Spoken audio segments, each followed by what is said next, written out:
Assalamualaikum warahmatullahi wabarakatuh. Perkenalkan, nama saya Abi Gilang Ramadan. Di sini saya akan mengulas tentang mitigasi. Tahap pertama yaitu tentang prabencana, yang dimana prabencana ini adalah sebelum terjadinya bencana kita harus mengenal dulu apa itu sebelum kejadian bencana kita harus meneliti dulu. Yang pertama yaitu dengan cara pencegahan.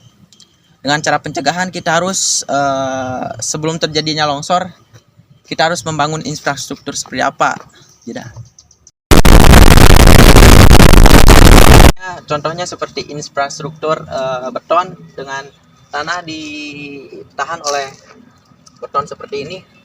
Kemungkinan ketika terjadinya longsor, sebelum terjadinya longsor kita sudah mempersiapkan agar tidak terjadinya bencana longsor. Sekian. Selanjutnya yaitu tentang kesiapsiagaan. Artinya kita harus siap sebelum terjadinya bencana dengan tanda-tanda lereng ini atau permukaan tinggi ini terjadinya atau hilangnya akar tumbuhan yang dimana dapat menyebabkan longsor, terus kekeringan dan tekstur tanah yang sudah mengering dan kemungkinan akan terjadinya longsor.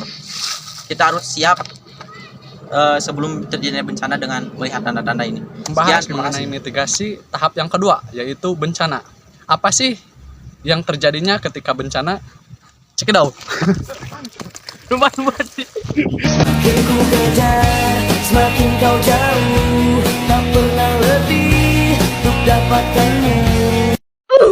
Pan bencana, yaitu yang pertama, jangan panik. Karena kalau misal kita panik, pasti kita akan terkena musibah.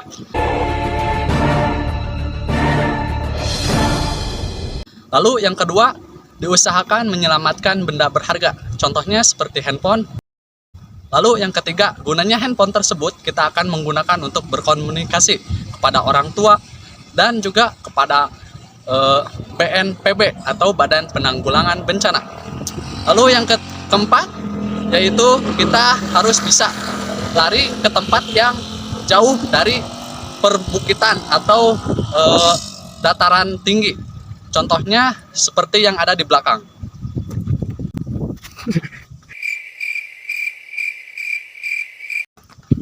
Nah, mungkin dari tahapan bencana hanya cukupkan sekian. Lanjutkan kepada mitigasi yang ketiga. Perkenalkan, nama saya Leus Santo. Di sini saya akan menjelaskan mitigasi pasca bencana. Pasca bencana yaitu setelah terjadinya bencana dengan cara gotong royong, evaluasi, rekonstruksi, dan pemulihan ulang. Halo guys, di sini saya akan menjelaskan mengenai pengertian tanah longsor. Longsor atau sering disebut gerakan tanah adalah suatu peristiwa geologi yang terjadi karena pergerakan massa batuan atau tanah dengan berbagai tipe dan jenis seperti jatuhnya bebatuan atau gumpalan besar tanah. Secara umum, kejadian longsor disebabkan oleh dua faktor, yaitu faktor pendorong dan faktor pemicu. Penyebab tanah longsor bisa disebabkan oleh erosi atau pengikatan tanah yang disebabkan aliran air permukaan atau air hujan. Longsor biasanya terjadi pada lahan gundul tidak memiliki pepohonan sehingga lerengnya terbuka. Di sini saya akan menjelaskan tentang dampaknya tanah longsor, yaitu lahan yang menjadi rusaknya vegetasi penutup lahan hilang, kondisi lahan menjadi kritis yang menyebabkan langkanya cadangan air bawah tanah, yaitu keseimbangan ekosistem menjadi terganggu.